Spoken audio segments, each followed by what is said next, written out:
On the subject of pubs, the writer Joseph Addison wrote the following in a Spectator article in 1711.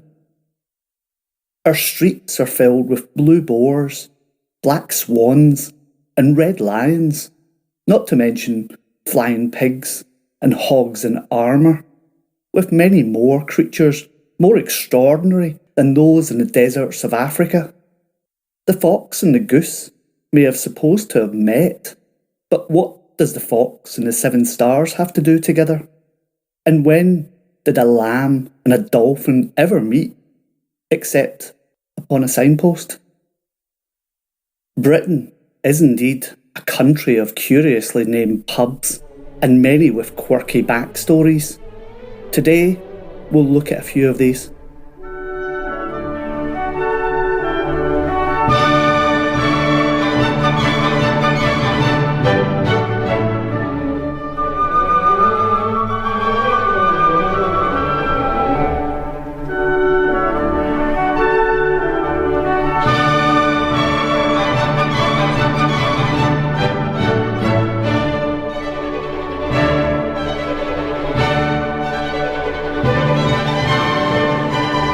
Hi and welcome back to the Historical Crimes and Criminals podcast. I'm Steve, your host, and it's been a lovely break. Indeed, after about a year of recording, I realised how tired I had actually gotten. I think perhaps every 20 episodes or so, I need to take a little bit of a break. And when I left you, it was the Euros, and I'm sad to tell you, you non-football fans, that the mighty Scotland didn't win the Euros. But we did fight out a thrilling 0-0 draw with our most bitter rivals, England. The tournament also became more nerve-wracking with England reaching the final, and that gave the fans of Scotland, Wales, Northern Ireland and Republic of Ireland someone to cheer on. And we certainly cheered on as Italy won a nail-biting penalty shootout and saved us from decades of media smugness and never-ending replays. Whew! And so, until the World Cup next year, we can get back to normality and a few tales from the past. It's true that us Brits love a pub, and the UK certainly delivers plenty of choice.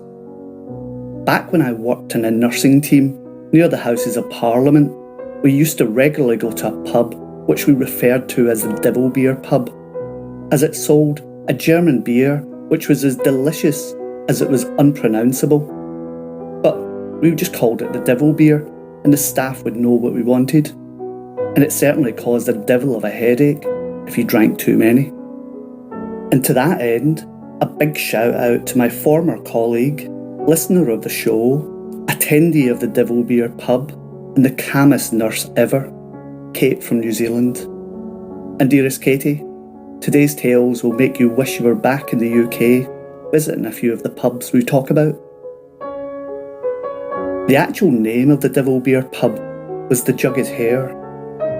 Jugged hare is a traditional dish of hare cut into small pieces, cooked in a jug that sits in boiling water. And, perhaps not for modern tastes, was the practice of adding the hare's blood back into the dish before serving. Britain's pubs have many quirky, horrific and wondrous stories behind them. In the centre of Nottingham today lies a pub by the name Ye Old Trip to Jerusalem. The pub, which claims to be England's oldest, dates from 1189 AD and served as a recruitment centre for men to join Richard I, known as Richard the Lionheart, on his crusades to the Holy Land. But it was the Roman invasion of 43 AD that we owe a British pub culture that's endured almost 2,000 years. When the Romans invaded, they built roads and established along these roads and towns tabernae. And in these tabernae, thirsty legionnaires and the populace would quench their thirst with wine. Many people were of course illiterate, but those clever old Romans brought the custom of signposting tabernae. In this respect, they used to hang bushes to indicate drinking establishments. And if you've ever been in a pub called something like the Hollybush or the Rosemary Branch, it originates from this. Painted board signs were used from medieval times, and a law was passed in 1393 stating that if a sign wasn't hung, the tavern owner would forfeit his beer. And to say these drinking establishments became popular, you only have to look at the stats. By the 1570s, there were approximately 17,000 alehouses, 2,000 inns, and 400 taverns, and that was one for every 200 people. When the George Tavern in Cornhill was destroyed by the Great Fire of London in 1666, they rebuilt it and partnered with a nearby wine merchant who curiously kept a live vulture as a shop attraction, and the George was renamed in its honour to the George and Vulture. Doggett's Coat and Badge is a pub to be found on the south side of Blackfriars Bridge. It is famous for a boat race, but not the famous annual one between Oxford and Cambridge, but one that predates it by 114 years. The Doggett's Coat and Badge is a race between the Waterman and Lighterman companies of London, the traditional water taxis that carried goods and Londoners across the River Thames. In the 18th century, Thomas Doggett was an MP. After drinking one evening, he wanted to go home. He found one young water boy who guided him across the river, and thereafter he extolled his virtues and claimed us as the fastest and fittest water boy on all the Thames to all who would listen. Wanting to knock the MP's champion off his perch, a wager was established around 3 months later, with Doggett betting no one would beat his champion in a race from Swan Pier to the Swan pub in Chelsea. And Doggett's young man duly obliged by winning the race, and he was given a new scarlet uniform as a prize.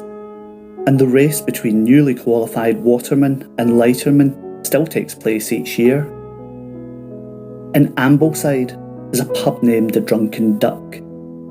It's so named after an event when a leaking beer barrel was enjoyed to excess by the ducks in the yard.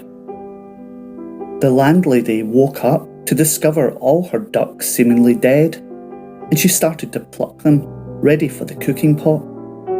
The ducks revived just in time to avoid becoming lunch, and also, presumably, with an almighty hangover.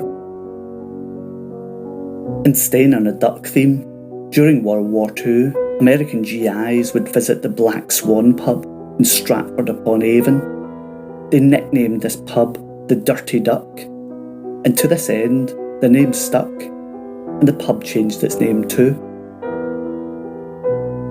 The Queen's Larder is a pub in Queen's Square, London, near the Neuropathic Hospital.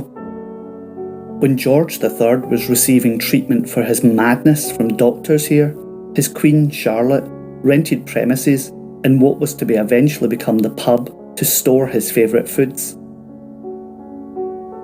And on a regal subject, the English Civil War didn't end with the execution of Charles I in 1649. His son, Charles II, carried on fighting until defeat at the Battle of Worcester in 1651. Young Charles fled to the continent thereafter, pursued by the Roundheads. One night, Charles was forced to hide in an oak tree in Shropshire. After the restoration of the monarchy in 1660, many pubs were renamed the Royal Oak in his honour.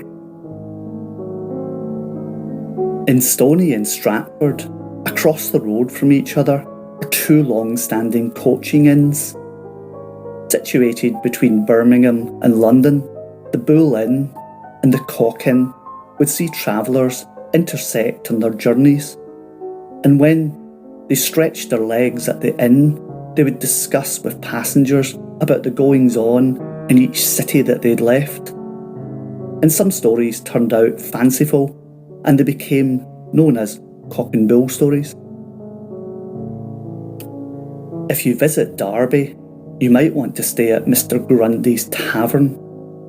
Opened only in May 1996 as part of a Georgian House Hotel, Mr. Grundy's Tavern takes its name from the First World War veteran who lived in the property before it became a hotel. It has its own brewery and makes ales whose names all come from First World War themes, such as Sniper, Lord Kitchener, in 1914. From the same NHS agency pool that brought us the lovely Kate, also brought many more Antipodeans, one being an Aussie whose name was Jim. He was nicknamed Thirsty Jim for his love of booze and his ability to absorb it with no short-term side effects. 3 consecutive evenings of drinking with him taught me that.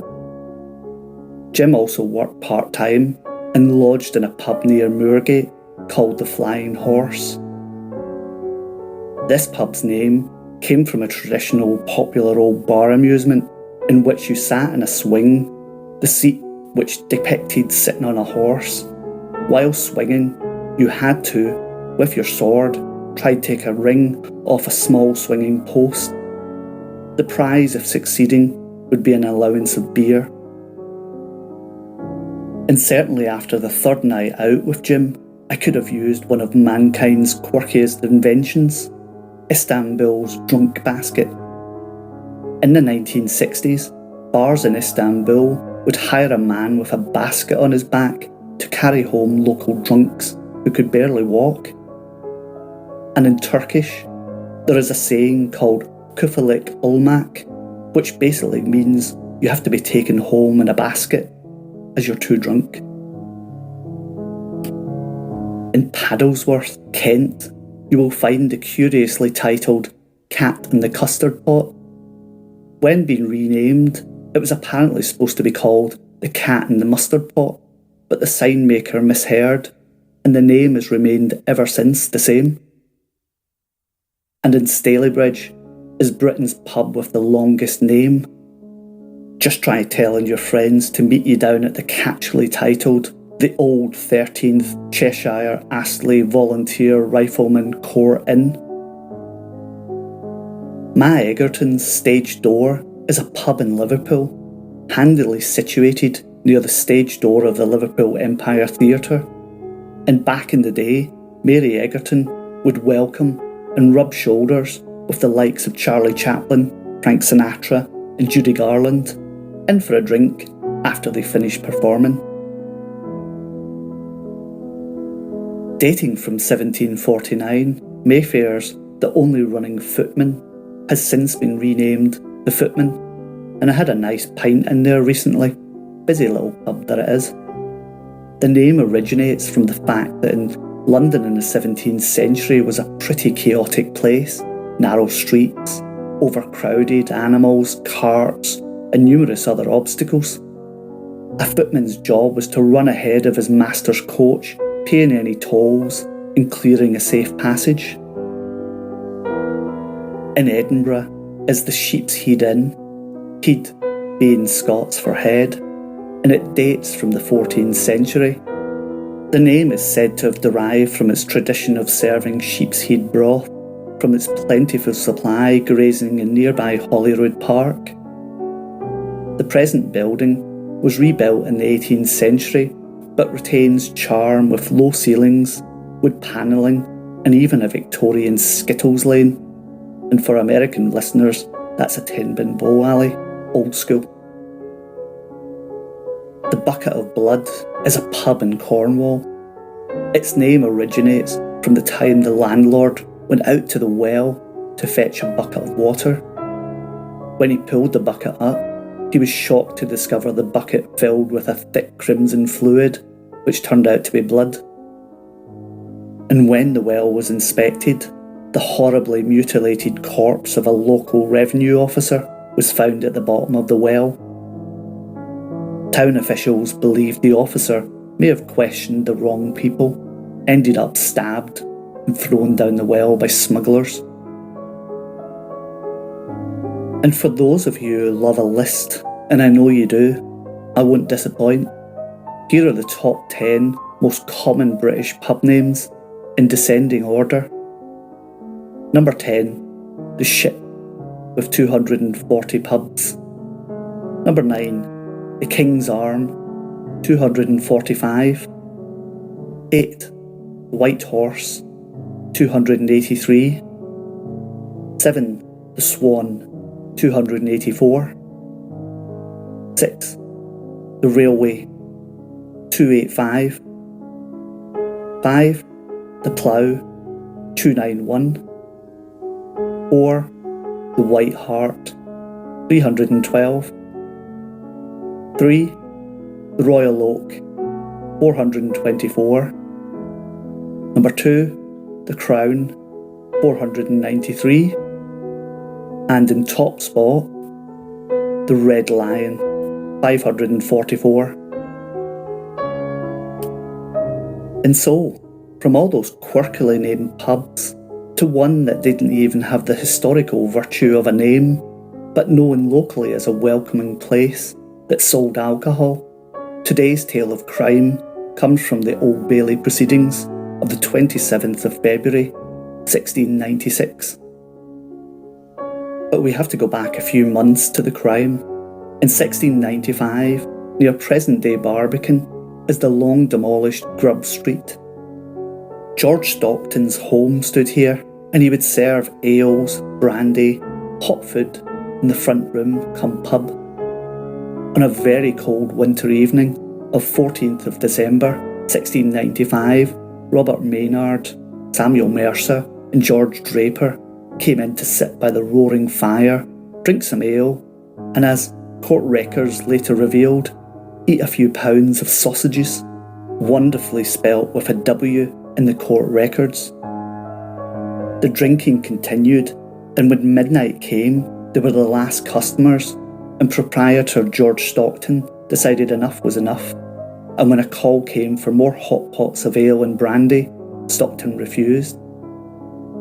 They initially attempted the one last drink manoeuvre known to all drunken people, but were met with a steady refusal, and shockingly things simply escalated quickly. The three attacked Stockton and, quote, tied the necktie around his neck so that his tongue came out of his mouth. And then Robert Maynard called to one of the others to lend his pistol, which he did, and he struck 3 blows upon the forehead. Stockton fell forward, dying on the hearth, and Maynard said, "Now he will lie quiet." The only other occupant of the house was Stockton's kinswoman, who was unnamed. They tied her up and proceeded to loot the house. They stole 4 silver tankards, some gold, and some other goods that were never named in court.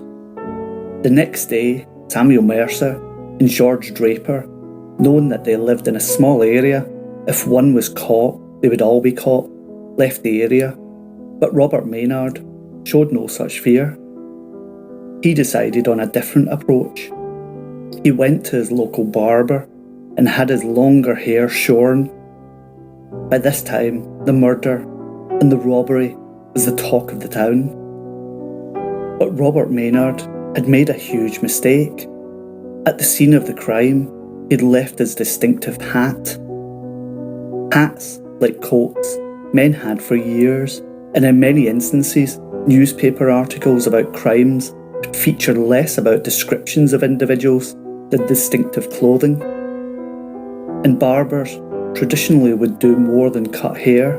They would provide wigs, dentistry, hat care, and would be a local surgery for minor surgery, hence the blood-red stripes on their poles, which identified them to the illiterate. And when the investigators took the hat on a local tour of the barbers, Robert Maynard's barber identified it as one in which he'd seen Maynard in and had provided care for. Maynard was arrested, identified as co-conspirators, and tried on the 27th of February 1696. He was found guilty and hanged at Tyburn. On the Maynard trial date, another man also stood accused of murder. John Sharp had fought a duel with Richard Champion on some ground near present-day King's Cross Station. Sharp was found not guilty of murder, but charged with manslaughter, and was punished with a branding of the hand.